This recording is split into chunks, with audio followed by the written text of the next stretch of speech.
आज चाहिँ हामी बोटिङ गर्न जान लागेको। के बोटिङ भन्छ अरे त्यस्तो त्यस्तो के पेडल के भन्छ? कायोनिङ। पोखराको पिची सडकमा अब हामी लगभग पुग्न लागेका छौँ देवताल। चाहिँ खेल्ने ठाउँमा आइपुग्न लाग्यो। यहाँनिर नवीन भाइले लिएको अहिले आज मलाई भनौँ।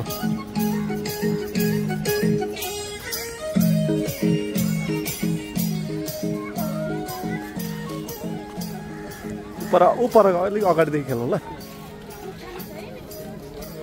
यहाँ चाहिँ साँझमा चाहिँ निकै मान्छेहरू हुँदो रहेछ है।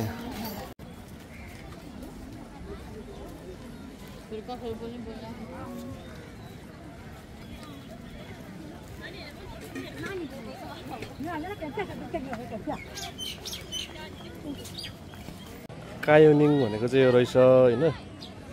अझै दामी देख्दो रहेछ नि त यहाँदेखि। ओहो प्राकृतिक सुन्दरता भनेको चाहिँ यो हो है।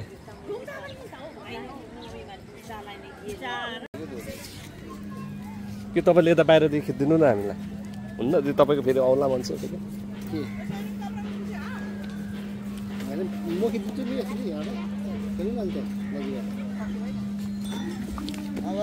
म पहिला जान्छु अनि अलिक खेलेको गर्नु अनि तिमी आउनु ल। ल अब हामी खेल्नु नवीन भाइ उपर छ, म चाहिँ खेल्नु फस्नु आँटेको।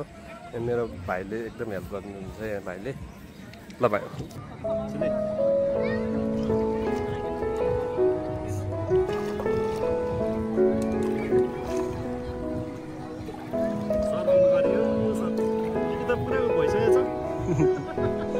यता त गाउने त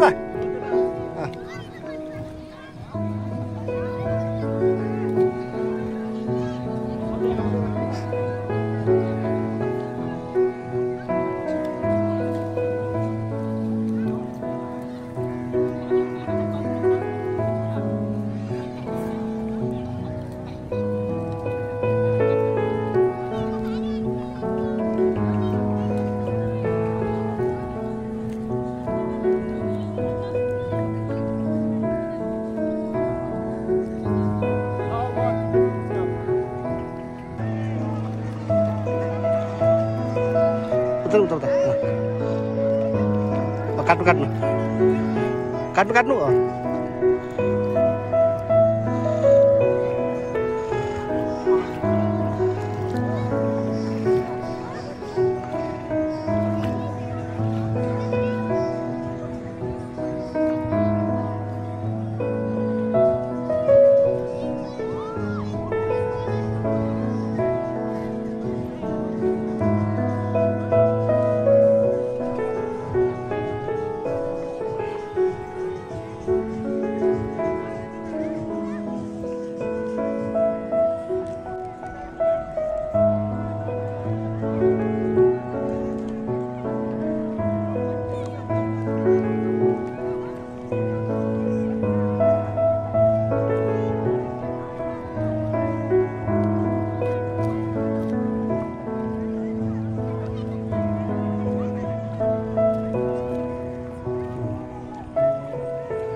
कस्तो भयो भेना? बहुत मजा आएको, दामी भएको छ,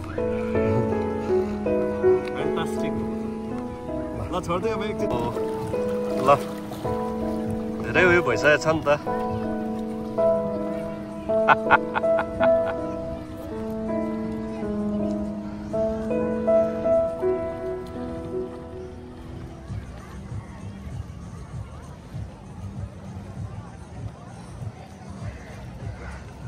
तिमी त पुरा एक्सपिरियन्स भइसकेको हो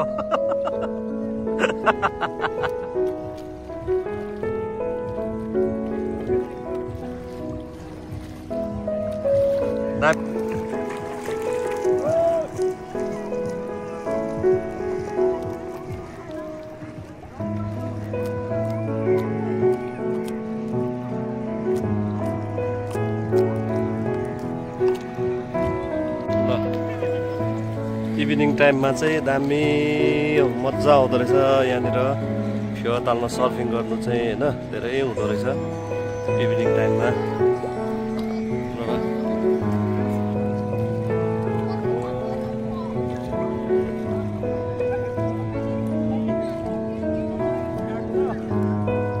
ओके बाई बाई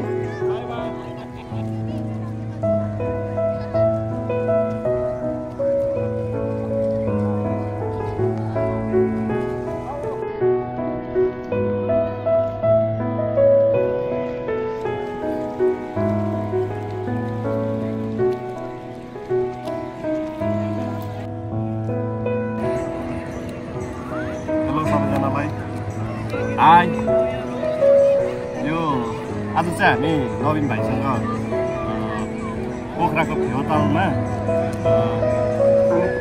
के अरे सर्फिङ गर्न आएको थियो होइन साह्रै मजा आउँदो रहेछ साथमा धेरै राम्रो यो के अरे सिनेरीहरू पनि धेरै राम्रो राम्रो देख्दो रहेछ जस्तै अब यता माथि हाम्रो यो कस्तो सुन्दर डाँडा काँडा होइन देख्दो रहेछ तपाईँहरू पनि एकचोटि पोखरा आउँदाखेरि चाहिँ एकचोटि इभिनिङ टाइममा यहाँनिर सर्फिङ गर्नु आउनु नभुल्नु होला धेरै तपाईँहरूले चाहिँ इन्जोय गर्नु पाउनुहुनेछ यहाँनिर भन्दै आजको मेरो भ्लग चाहिँ यहीँनिर टाटा बाई बाई।